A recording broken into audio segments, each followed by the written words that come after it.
Հայոց պատմության մեջ միակ թագուհին, որ գահ է բարձրացել մի քանի անգամ, Արտաշեսյան արքայատոհմի վերջին ներկայացուցիչ Էրատոն է,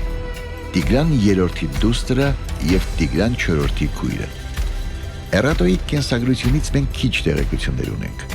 Հայտնի չէ, թե երբ և որտեղ է ծնվել նա, Հռոմում թե Հայաստանում։ Նրա հայրը Տիգրան III արքան Քրիստոսից առաջ 20 թվականին հռոմեական պատանդությունից վերադառնալով մեծ հայք,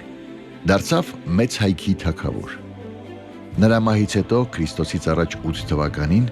հայերը գահ բարձրացրին որդուն, Տիգրան IV-ին, սակայն Հռոմը շուտով գահանկեց արեց նրան և գահին բազմեցրեց նրա հորեղբորը, Արտավազդ III-ին, որին 3 տարի անց հայ ավագանին հեռացրեց իշխանությունից և գահը վերադարձրեց Տիգրան IV-ին,